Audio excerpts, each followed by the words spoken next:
Este proyecto consiste en una reintervención, una reapropiación de mi propia obra, de mi propia pintura, de la pintura de los últimos años, y consiste en un cuerpo de trabajo desde el año 2020 al 2024. Mi última exposición individual fue en Caracas en el año 2017, Máculas Ortogonales, curada por Lorena González. En esta oportunidad es un proyecto curatorial acompañado por la misma Lorena González, Yuri Liscano y María Elena Ramos, quien escribe un hermoso texto para el catálogo. Consiste en un grupo de obras, son 54 pinturas, como bien dije, producidas entre el 2020 y el 2024, y reúnen diversos formatos. Un formato 40x50, que es un formato que yo utilizo bastante en mi trabajo, hasta unas obras de gran formato como la que está aquí detrás.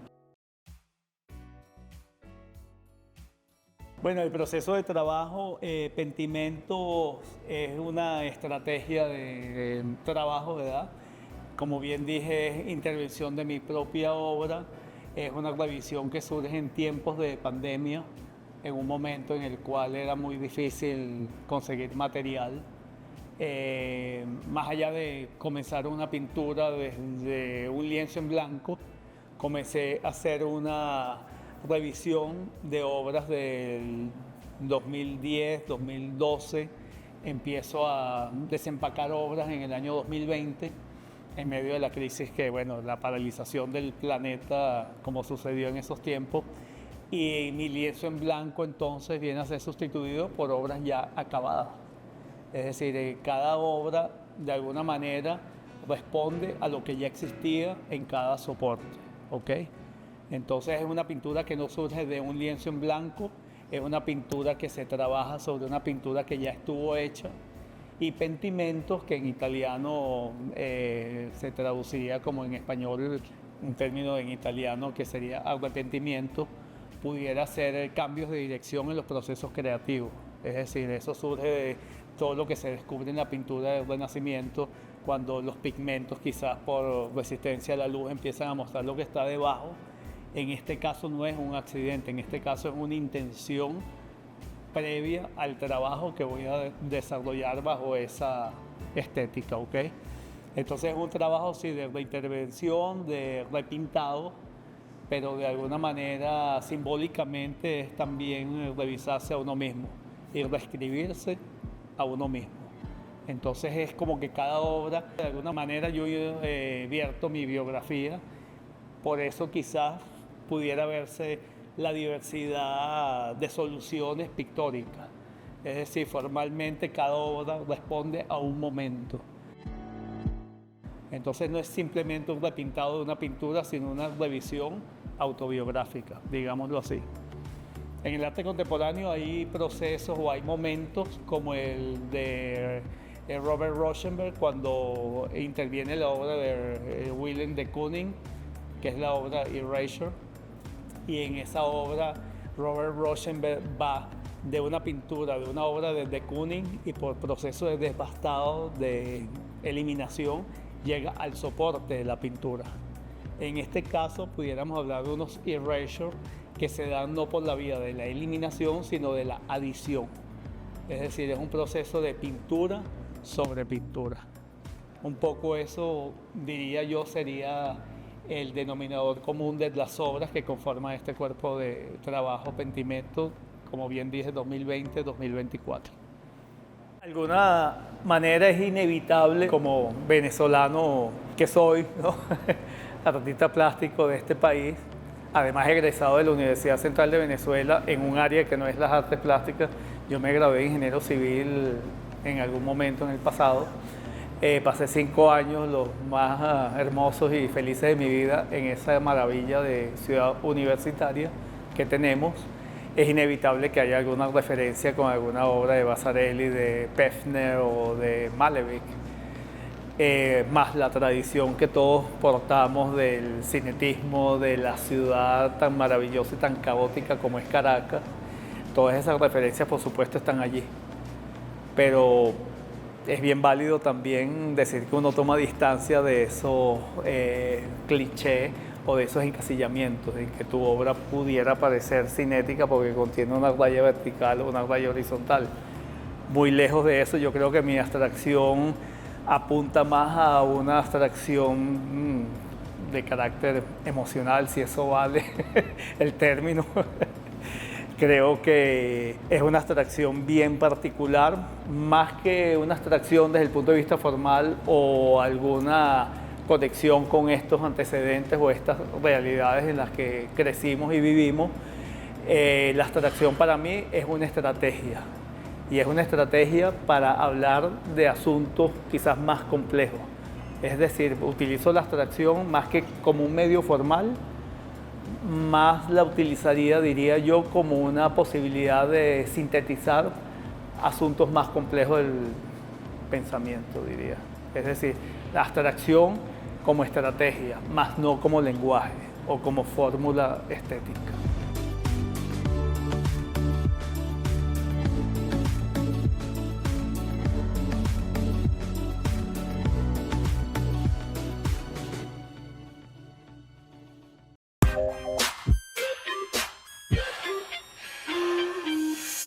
Es considerada una pionera de la abstracción del siglo XX por los críticos del arte. La vasta obra abstracta de la artista sueca Hilma Haskell fue mostrada al público recién en 1986, varios años luego de su muerte. Sus lienzos impresionan no solo por su gran formato, sino por el universo misterioso plasmado en ellos. Una completa exposición en la ciudad alemana de Düsseldorf reúne a dos grandes nombres de la abstracción occidental, Hilma Haskell y Wassily Kandinsky. Para saber más acerca de esta gran exposición, contactamos con Valentina Torrado de nuestro canal aliado DW Deutsche Welle. Saludos desde Berlín, Sueños del Futuro. Se llama la muestra en el Museo de la Colección de Arte Contemporáneo del Estado alemán de Renania del Norte-Westfalia, Kunstsammlung NRW, que reúne por primera vez las obras de Hilma af Klint y Wassily Kandinsky, pinturas, acuarelas, dibujos y cuadernos con bocetos y apuntes. Af Klint y Kandinsky nunca se conocieron personalmente, aunque fueron contemporáneos y tuvieron algunos puntos en común, por ejemplo, el interés por las teorías teosóficas, las prácticas esotéricas aplicadas al arte utilizando el lenguaje de la abstracción, esto es, el reemplazo de la representación de la realidad visible por formas abstractas y simbólicas. Por ejemplo, la famosa serie de af Klint, Pinturas para el Templo, con una simbología de difícil lectura. La muestra presenta y compara la obra de dos creadores que transitaron por caminos similares en el arte, aunque ambos tuvieron distintas historias de vida. Por un lado, Hilma af Klint, nacida en 1862 en Suecia, una pintora solitaria, aficionada al ocultismo y cercana a los círculos masones. Se la considera la pionera del arte abstracto moderno por la crítica, porque su primera obra de esas características data del 1906, antes que Wassily Kandinsky y Mondrian o Malevich. Por otro lado, Wassily Kandinsky, nacido en 1866, fue un pintor ruso, cofundador del Jinete Azul y muy activo en el ámbito académico e intelectual. Fue profesor en la Bauhaus de Weimar y Dessau y se hizo famoso en vida. La abstracción se convirtió tanto para af Klint como para Kandinsky en el medio de expresión de temas metafísicos, un lenguaje simbólico con formas geométricas y orgánicas, en donde los colores y las formas tienen su propio significado y las composiciones encierran misterio que pocos pueden descifrar. A fines de los 80 se dan a conocer más de 1000 pinturas de af Klint. En su testamento, el artista ordenó que se mantuvieran ocultas hasta al menos 20 años después de su muerte. Ella ya había sospechado en su momento que sus obras no serían comprendidas en su tiempo. Gracias por su atención y me despido hasta la próxima semana con un gran saludo desde Berlín, Valentina Torrado de DW.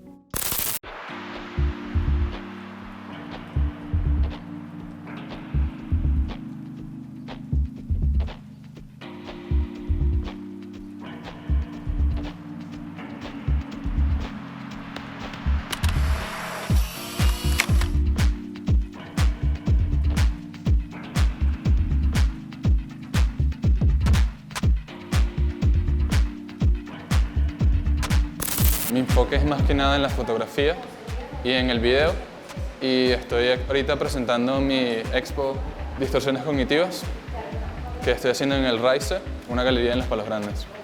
Esta es mi primera individual y llegué a esto, llevo ya casi 10 años tomando Polaroids como compulsivamente, manteniendo un registro de las fotos que tomo, de mis amigos, de mi familia, y las tenía guardadas y lentamente las he trabajado expandiendo en tamaño, poniéndolas en otros formatos, pegándolas a madera, en cubos de madera, en tela, para sí, desarrollar este trabajo.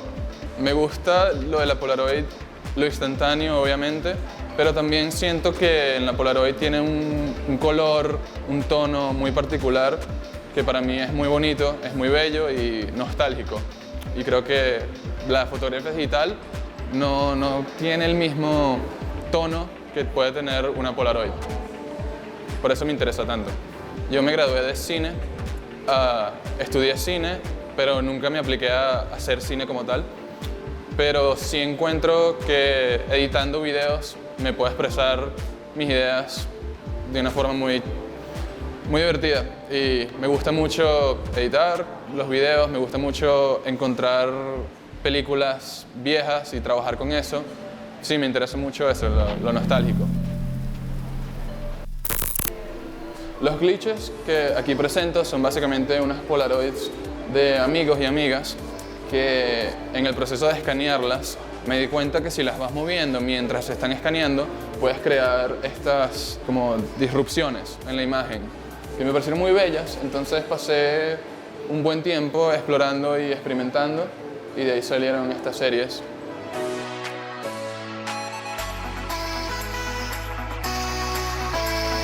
Estos videos que estamos viendo fueron filmados por mi bisabuela en los 60. Mi bisabuela y mi bisabuela viajaban mucho y ella llevaba siempre su cámara Super 8 y filmaba todos sus viajes. Y encontré hace como 2 años una caja llena de sus Super 8, los digitalicé y hice este video. Estos tablones, básicamente tenía fotos de estos 3 amigos y quería enfocarme más que nada en la mirada. Sus miradas en estas 3 fotos me parecieron particularmente interesantes, misteriosas. Y no sé, quería presentarlas de una forma interesante, distinta. Y me di cuenta que si los pones en unos tablones, das como la idea de que hay una persona allá atrás, pero quitas su cuerpo completamente y solo tienes sus ojos, que para mí es como lo más importante e impactante de una persona y de estos personajes en particular. Esta serie se llama Película. Y bueno, básicamente quería tomar como la idea de que si agarras un rollo de cine y ves como las imágenes solas de cada escena, me interesó la noción de recrear eso, porque creo que estas 3 imágenes, cuando son puestas juntas, cuentan una cierta historia, tienen como una narrativa que la misma audiencia puede desarrollar, y eso me pareció interesante. Estas 3 fotos que presento aquí son Polaroids que el rollo, el film, estaba vencido. Y entonces, cuando tomé las fotos, se desarrollaron a través de los químicos, la reacción química, todas estas manchas raras. Y me pareció interesante la idea de usar el error, no botarla, sino apreciar lo que sale orgánicamente de la máquina y expandirlo y celebrarlo, celebrar el error. Eso es más o menos lo que estoy tratando de mostrar. Esta pieza se llama Grito de Vida y bueno, es muy simple, básicamente es una tela, cuerdas y un ventilador, pero la imagen de una persona gritando, pero que no se escuche su grito y que sea perpetuo, el aire que empuja el ventilador, que es como el aire del mismo grito, creo que de alguna forma representa la noción de impotencia, de indignidad que uno puede sentir y eso, un grito mudo, que creo que todos sentimos a veces. Estas 3 fotos con acrílicos son un tríptico donde básicamente exploro una relación que tuve y cómo murió esa relación. Y básicamente cada uno tiene verbos, adjetivos y nombres propios. Y si lo es los 3, cada palabra junta, en conjunto va contando la historia de la relación. Y bueno, eso es como explorar la memoria y mezclar la fotografía con la poesía, que creo que es algo que he tratado de hacer en toda la expo.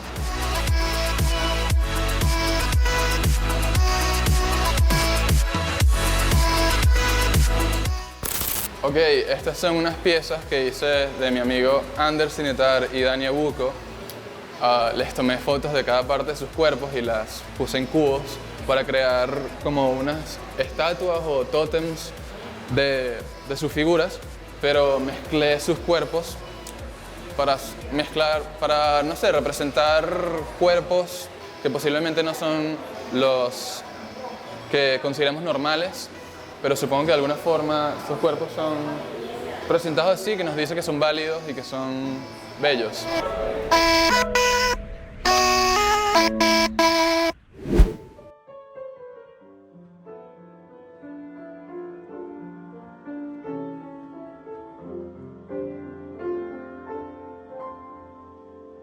Tú me acostumbraste a todas esas cosas y tú me enseñaste que son maravillosas. Sutil llegaste a mí como la tentación. Mi nombre es Astrid Carolina Herrera, soy Gloria en El Vendedor, una obra maravillosa de Mariela Romero. Ha sido un trabajo intenso porque es un personaje que tiene una profundidad muy particular, tiene un pasado muy oscuro que le pesa demasiado y eso la lleva a hacer cosas que no cualquiera haría. Así que tienen que venir a ver El Vendedor para ver qué hace Gloria y su soledad. El Vendedor, ¿lo dejarías entrar? Bueno, yo soy Ernesto Calzadí, interpreto a Gabriel y también estoy en la parte de producción junto a Tulio Cavalli. Estamos felices y emocionados de llevar una vez más esta pieza que es tan actual, es tan venezolana, de dos personajes depredadores en un duelo de seducción, ahondando sobre sus necesidades y soledades. Es un gran reto en esta sala, es un montaje intimista porque es muy cinematográfica la obra de Mariela Romero, entonces vamos a hacer sentir al espectador como un voyeur que está sumergido en esta sala, disfrutando y reflexionando y... ¿Disfrutando? Bueno, sí, disfrutando y reflexionando y compartiendo y siendo parte de este duelo de estos dos depredadores. De la mano de Tulio Cavalli, que bueno, es un gran director porque nos brinda la confianza y la libertad para divertirnos, para proponer cosas, y creo que hace posible un gran espectáculo. Nos acompaña también Floria Márquez, Pedrito López, porque este drama de estos personajes es un gran bolero y la señora Floria Márquez, la showwoman de Venezuela, va a fungir de hada madrina, una especie de hada que va contando, narrando con 3 boleros al inicio, en el intermedio, va a haber un intermedio en la obra y al final de lo que engloba realmente y que cuenta la historia de estos dos personajes, Gloria y Gabriel, en El Vendedor.